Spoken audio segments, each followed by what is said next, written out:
If I ask you who the coolest character in the office is, you would probably say Toby, right? Or Mose, perhaps? Oh my gosh. Nope. You would say Jim Halpert. Jim is often seen as the charming, laid back guy in the office, the one who's always there to make us laugh. I mean, he even dated Amy Adams for crying out loud. And his romance with Pam is hashtag couple goals. He's so likable and seems like a genuinely good guy. But what if I told you that Jim isn't the good guy he's made out to be?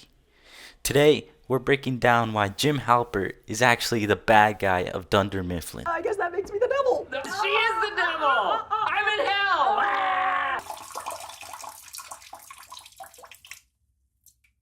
First up, let's talk about Jim's relationship with Pam. For the beginning of the series, Jim's feelings for Pam are clear. He's in love with her. But there's one big problem. Pam is engaged to Roy. Despite this, Jim makes a move on her, confessing his love and even kissing her. This isn't just a harmless crush. It's a direct attempt to break up an engagement, showing a disregard for Pam's commitment to Roy. What makes it worse is that Roy has always been friendly to Jim, treating him like a buddy. Hey, Halpert, keep an eye on her, all right?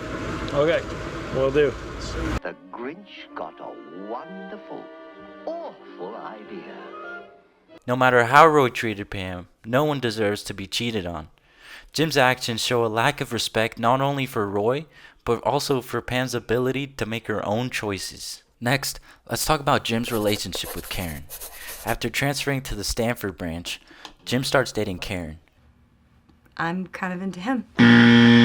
On the surface, it seems like he's moving on from Pam, but when he comes back to Scranton, it's clear he's still hung up on her. Throughout his relationship with Karen, Jim never fully commits because he's constantly thinking about Pam. He leads Karen to believe they have a future together, even considering moving in with her, all while still having feelings for Pam.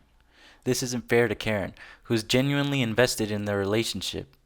When Jim ultimately breaks up with Karen, it leaves her hurt and blindsided. I cried for weeks over that guy, so yeah. Jim's actions show a pattern of putting his own feelings first, regardless of how it impacts others.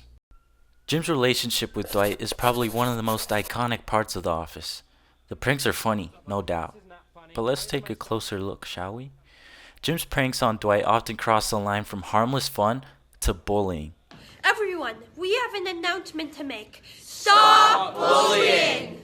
While it might start with simple things like putting Dwight's stapler in Jell-O, it escalates to more serious actions, like convincing him that he's being recruited by the CIA, then making him throw his cell phone away, or making him climb up a dangerous telephone pole. But what really pisses me off is the times when Jim has physically hit Dwight, like the times he smacked him or when he threw a snowball at his face close range. Those things hurt. It's one thing to have a playful rivalry, but Jim's behavior often crosses into outright bullying. Jim often portrays himself as the nice guy of the office, the one who's above all the nonsense and drama. I'm better. I am better. He's the cool, laid-back guy who's just trying to survive his 9-to-5 job. But this nice guy image is really a mask for some of his more selfish and manipulative behavior. Take the koi pond incident, for example. Jim watches as Michael falls in when he could have easily helped him. This isn't the behavior of someone who genuinely cares about his friends. He sought revenge because he felt that Michael was unnecessarily included in a meeting he believed he could have handled. He had the right to be upset, but he takes it way too far. Too far! God! It shows that Jim can be apathetic and even callous, caring more about getting revenge and a laugh than about the well-being of those around him. Jim's indifferent and sometimes cruel actions show that his so-called nice guy persona is just a front. Jim often uses sarcasm and passive-aggressive remarks to deal with problems instead of addressing them directly. A little comment. This is especially clear in his interactions with Dwight, like when he puts Dwight's stapler in Jell-O or makes sarcastic comments during serious discussions. He also frequently looks at the camera with a knowing smirk, as if to silently criticize or mock the situation without saying a word. Jim's tendency to avoid direct confrontation and instead make snide remarks highlights a more immature and uncooperative side to his personality. As I said, Jim is often portrayed as being too cool for his job at Dunder Mifflin. He's not the guy who's gonna put in the extra hours or show any real ambition, instead focusing more on pranks and making sarcastic comments than on productivity. This attitude can be disrespectful to his coworkers who are actually trying to do their jobs. When Charles Miner, the no-nonsense new executive, arrives at Dunder Mifflin, he immediately sees through Jim's charm and finds him unprofessional and unfocused. And honestly, Charles had a point. Did you ever consider that you might not be as charming as you think you are?